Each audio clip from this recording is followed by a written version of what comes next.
white Americans have a criminal history. They have a criminal nation. The nation is built on criminality and murder and exploitation. It is a part of their collective psyche. The United States is a mafia government. No one has done more damage and degradation and murder, rape, and robbery than Europeans. Yes. Therefore, in order to escape confrontation with their true criminal nature, they must accuse others of being criminals. What we call projection. They must become obsessed with the criminality of other people. And black folk become those other people, you see. What does Clinton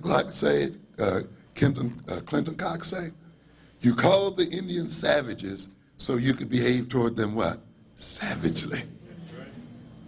That's the function of stereotyping, you see.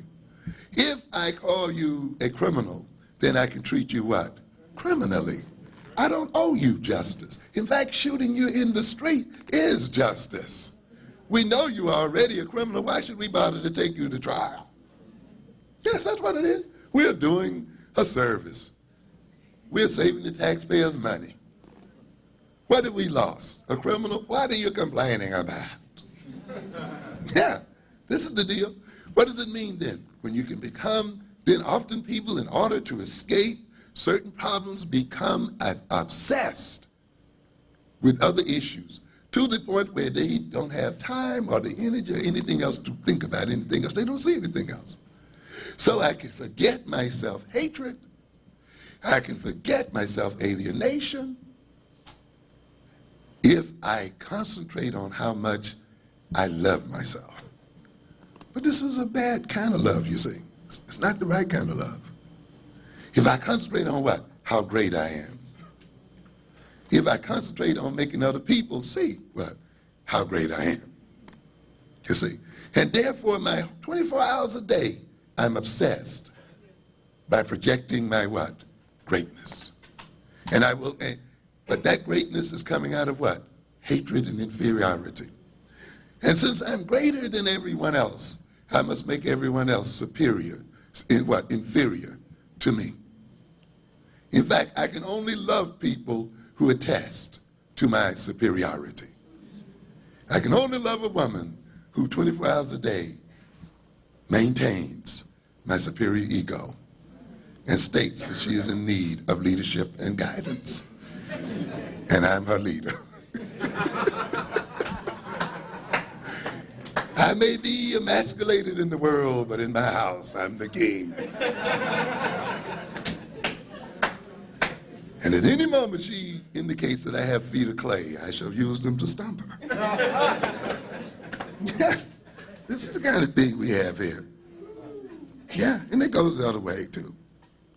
You know, make me a goddess and lay at my feet all kinds of sacrifices. Yeah, yeah, live through me. And any moment that you don't hold this up, I'm going to react with anger and call you all kinds of names and problems. That's the issue of narcissism.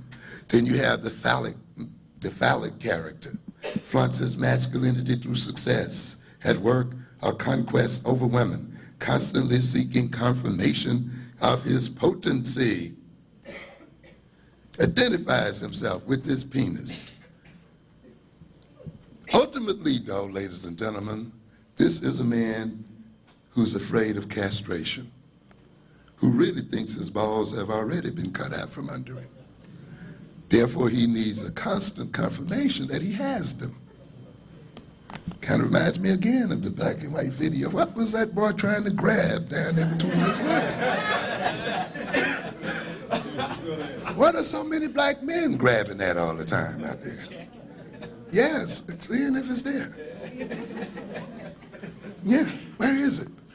In other words, then, that relationship can move into a master-slave kind of relationship.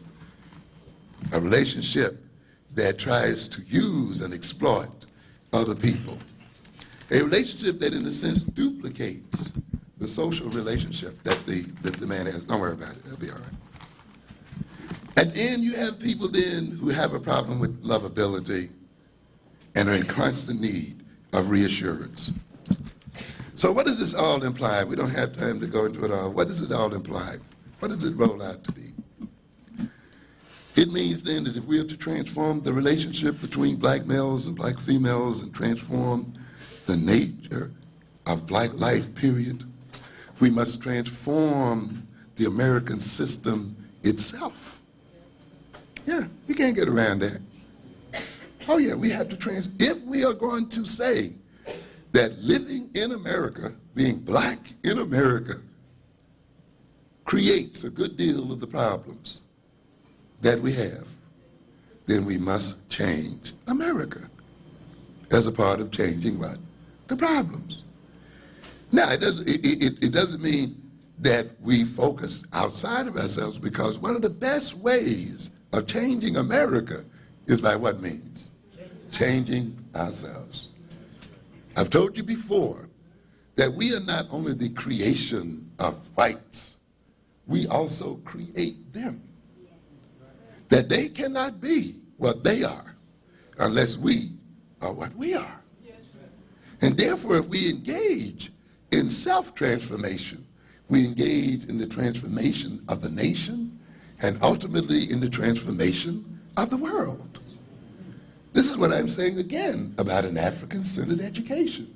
That more deeply than all, in terms of an African-centric education, is that we are not creating a revolution in America as much as we are creating a revolution in ourselves. But that revolution in ourselves is a revolution in America. And that's why we look at ourselves and transform ourselves. It means then that we must gain a perception of what is real. Maladaptive behaviors flow from the inability to operate in terms of what is real in the world. Where are we as African people? What is our real history? What is the real nature of this social system? And how does that reality intrude into our lives? We must come to know ourselves. If we do not know ourselves, we lose control of ourselves. We don't know why and for what reason we behave as we do. We must exercise control over ourselves. We must come to esteem ourselves and accept ourselves. To a good extent, the problems that we talk about all the time are problems that flow from people avoiding themselves, escaping their real selves, and creating mechanisms and machinations to facilitate their escape from themselves, and using other people and abusing other people in their escape from self-acceptance, in their escape from their real African selves as a people. And therefore, if we're going to stop abusing and using other people and using them as objects and so forth, then we must come back into self-acceptance and come back into reality. We must gain the ability to form affectionate relationships. And ladies and gentlemen, the ability to love and how to love is taught. In this system, we are taught that it's something that occurs accidentally and spontaneously. That is not true. Even romantic love, with all of its shivers up and down your spine, and all of this business about you can't eat and you can't sleep and, you toss and turn all night.